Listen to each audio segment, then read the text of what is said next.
Alright guys, what's going on? We've got the second war of season 23 here, and today Loki is going to be facing NewN. So I'm not posting the first war because Loki basically decided to skip the first war of the season. We did complete the map, but we placed with suicides. We weren't really trying very hard, like at all. And I had 2 fights, so I'm not going to post that war.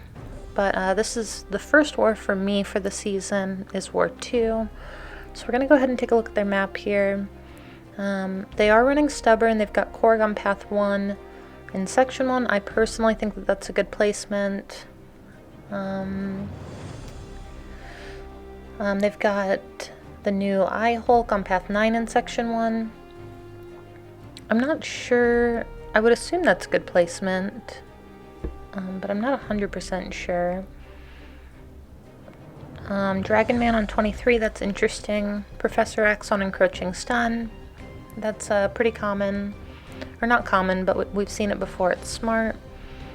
And almost all of these defenders are going to be rank 3 6-stars. Like there's a rank 3 6-star unawakened Agent Venom, which is kind of interesting. And then there's a rank 3 unawakened ManThing on that mini-boss node. The Vigorous Assault one, which doesn't really make any sense because his awakened ability is what gives him the regeneration. So we're going to go ahead and choose our team here. It's going to be Omega, Sabretooth, and White Magneto. And I'm using the White Magneto for myself once. That's going to be on this fight here. And the reason I'm doing this is because Blade, the more power he gets, the faster he shrugs stuns. And with Limber, you know, he basically has to be at 0 power, like half a bar, to be able to get a decent parry off. This synergy will let me parry him freely. So I'm going to go ahead and use it, and you'll see that no matter how much power he has, I'm still, I'm going to be able to get a stun to stick for long enough to drop a heavy. So here, just going to block his special one, and honestly I don't really think that Omega is like the greatest counter for Blade, just because he's really hard to keep spores on. So you can see here I'm pretty much never going to get back up above 10 spores. His special one will push him far enough back to basically get down to 0 spores. However, this Omega Red is a rank 3 6-star, and this Blade is a rank 5 5-star, and I have class advantage, so it's no big deal at all. And I'm going to move up here, but I'm not taking this fight. Taters is actually going to come in and take it with Warlock. And then I'm going to be taking this Nick Fury. So I'm going to make one huge mistake during this fight that's basically going to result in me just getting slaughtered pretty much. So I'm going to go in, and I know how to counter his heavy with my heavy, even with the unstoppable. It's pretty easy, you just have to have the spacing right. So what I'm going to do is, here in a second, I'm going to parry, and I'm going to like wind up my heavy, and in the same frame that I release my heavy, he throws a special one. Which isn't a huge deal, but it puts a disorient on me, so I assumed the parry there, and it didn't land because I had the disorient. So at this point I'm kind of in a weird spot, taking quite a few hits at this point. There my spacing was wrong, and I'm not sure why, because that is like, it's usually one dash back to get your heavy off. But I'm not overly concerned here. Power alternator is going to give him 2 bars of power. Not worried about that either. So I'm going to go ahead and try to bait out a heavy here, and to lock in some spores. And you're going to see that here in a second he's not going to want to throw the heavy. He's going to throw the special one, which makes him unblockable. So it's a bunch more hits now. Now he's unblockable. Luckily he's not indestructible, so I was just waiting there for him to get my special one, which would give him 2 Furies instead of just the one.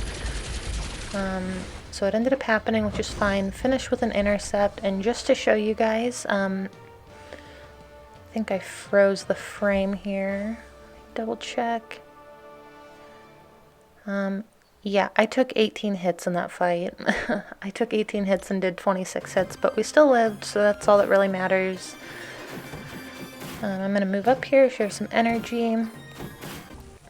And this is going to be path 3 in section 2. This is just a Silver Surfer. It is a rank 3 6-star, but it's just Silver Surfer. I'm not super worried.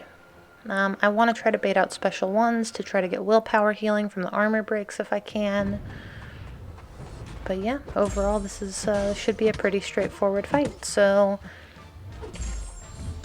lock in my spores here.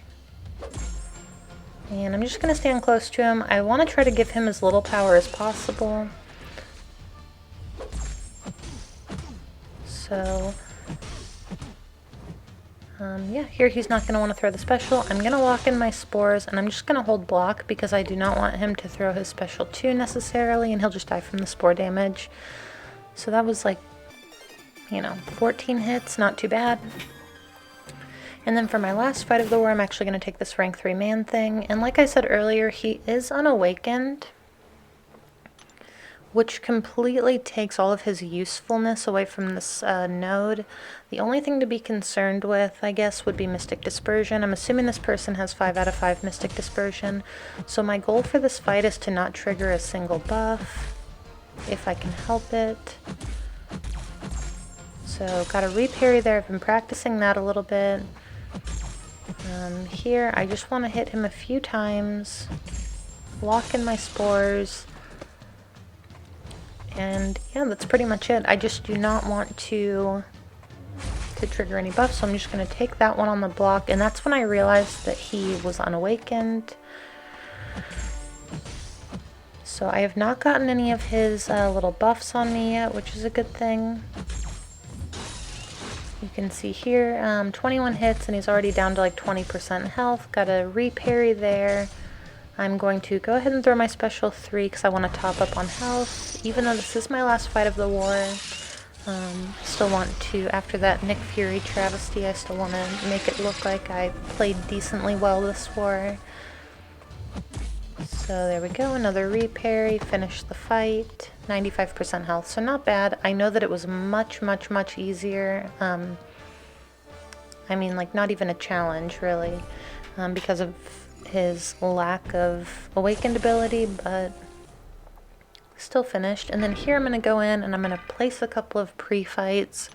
I would normally just skip over this, but just in case you guys are kind of wanting to know where to use pre-fights, I'm going to go ahead and drop one onto Magneto.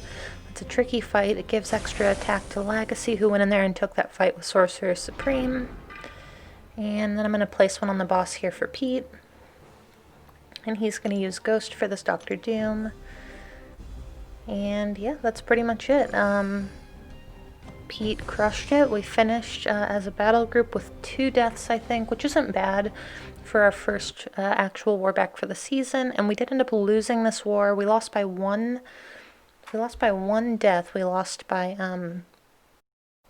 yeah, it looks like it was 5-6. So yeah, great war to New Nation. I am going to try to get caught back up on my videos with the holiday and everything. I've been super busy spending time with family, but I am going to go ahead and try to catch up a little bit. And yeah, thank you guys so much for watching, and I will see you in the next one.